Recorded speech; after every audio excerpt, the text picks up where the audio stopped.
За време на продолжен викенд и без претходна најава, фирма ангажирана од општина Центар минатата сабота почнала сеча и откорнување на дрвја на улицата Рузвелтова 36 во Скопско Дебармало, реагираат жители. 30 семејства стравуваат дека ќе останат без единственото зеленило до нивната зграда, оти општината под прозорите им пробива нова улица. Штетата за нас како жители на зградата е немерлива, заради тоа што тука се исечени 6 дрва, кои колку толку не штитеа од прашини, од загадување, од буча, сето тоа. Најмногу не иритираше што се работеше на неработен ден, ние немавме никаде каде да се обратиме. Излеговме сите станари што можевме да излеземе. Пробавме да ја сопреме работата. Успеавме некако за момент да го сопреме. Жителите викнале комунален инспектор од град Скопје, кој утврдил дека фирмата што почнува да гради улица, без одобрение ги откорнала дрвјата. На правното лице му е изречена глоба за сторениот прекршок од 500 евра во денарска противредност, додека на одговорното лице во правното лице му е изречена казна во износ од 300 евра во денарска противредност. Представка од жителите стигнала и до советниците на Зелен хуман град во град Скопје, кои сметаат дека казната требало да биде двојно повисока. Ние може да побараме да се преиначи казната доколку таква опција е дозволена со решението, доколку тоа решение не станува извршно веднаш, треба да го провериме тоа.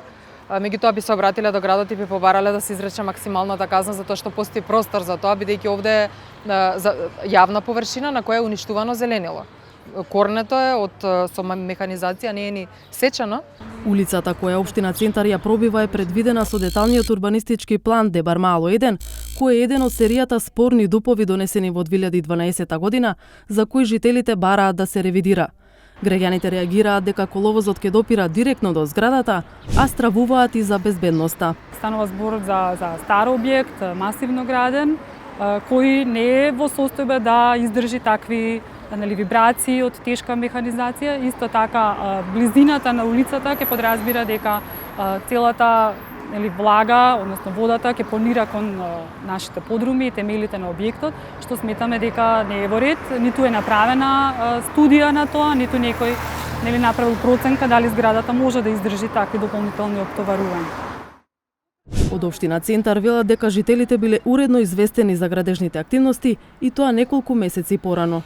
Оттаму велат дека проблемот со пристап до останатите улици позади се провлекува 20 години, а дека и жителите на соседна улица постојано притискале за да им се обезбеди пристап.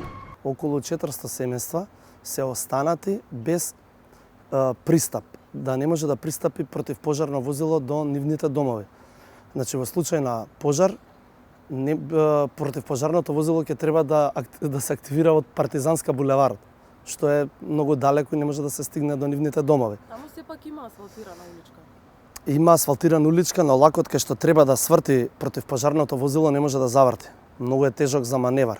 Од општината велат дека и покрај реакциите улицата сепак ќе се гради, но и дека жителите на Рузвелтова 36 нема да останат без зеленило. Тврдат дека се внимава и на соодветна оддалеченост, што ќе се забележи при целосно проширување на улицата. Според општината, изведувачот на терен отстранил гранки и ситни дрвја, додека големите дрвја ќе се обидат да ги зачуваат. Со проектот за изградба на дел од улицата се предвидува фактички отстранување на тие дрва и засадување на ново зеленило. Значи на високо школувани дрва, не збориме за дрва некои кои што ќе треба 10-15 години, него за дрва збориме кои што во наредните 2-3 години ќе бидат стварно видни и високо школувани дрва. Значи нема тоа да биде 6 нови дрва ќе има. А од постоечките ќе се зачуваме? Од постоечките гледаме тие двете што се наќушат да ги зачуваме. Или да ги преместиме. Граѓаните будно го чуваат просторот околу зградата, но сакаат да веруваат дека општината ќе се обиде да го зачува зеленилото и да ги заштити нивните права на хуман живот. И најмалите жители на Рузвелтова 36 со цртежи порачаа да им се остават дрвјата, за да не бидат принудени да растат во остров на асфалт.